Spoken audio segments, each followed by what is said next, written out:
আসসালামু আলাইকুম রহমতুল্লাহ। ফাহিম, কি অবস্থা আপনার এখন? কি হয়েছে আপনার? এই যে সমস্যাগুলা, এই যে পায়ের মধ্যে ব্যথা পাইছেন, কি হয়েছিল? আপনি যদি একটু বলতেন কি সমস্যা আপনার? হ্যাঁ,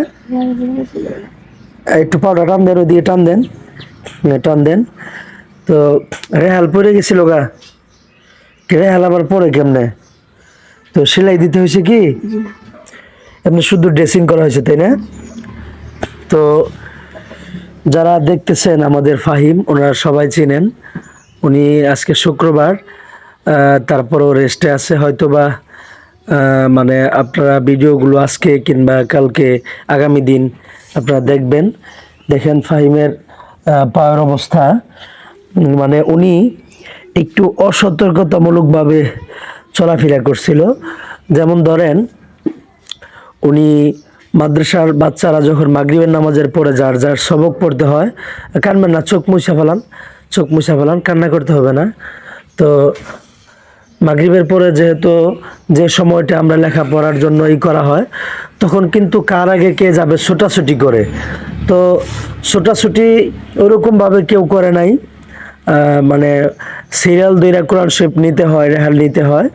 তো এই ফাহিম কিন্তু সেই রেহালটা মানে দ্রুততার সাথে দৌড়াইয়া রেহালটা দৌড়ে যখন টান দেয়, তখন কিন্তু এই একটা দুর্ঘটনা ঘটে।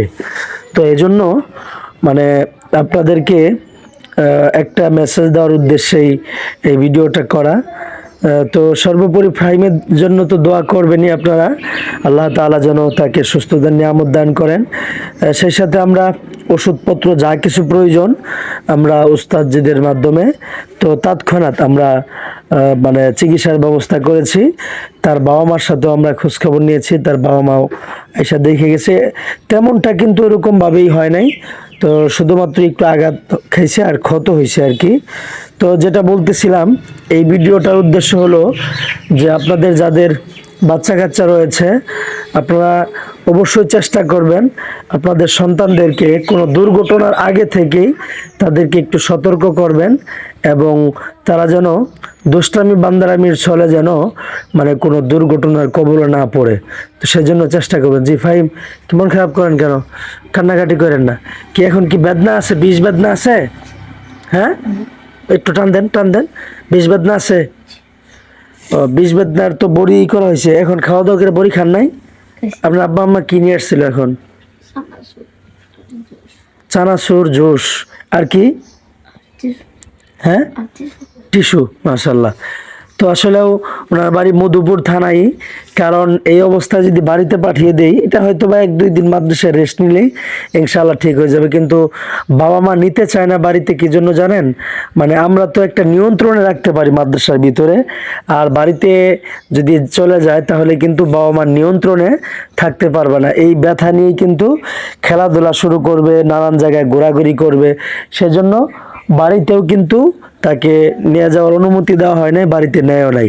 তো ফাহিম, সকলের কাছে দোয়া চান যে কেউ মানে এরকম তাড়াহুড়া করবেন না, এবং আমার জন্য দোয়া করবেন, আল্লাহ যেন সুস্থতা দান করেন। বলেন, কেউ আমার জন্য এভাবে তাড়া করবে না।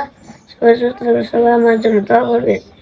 আমি যেন অতি তাড়াতাড়ি সুস্থ হয়ে যাই, আমি যেন তাড়াতাড়ি সুস্থ হয়ে যাই, সুস্থ হয়ে ভালোভাবে লেখাপড়া করতে পারি। ভালোভাবে লেখাপড়া করতে পারি। তো সকলেই দোয়া করবেন। আমাদের ফাহিমকে সকলে চিনেন।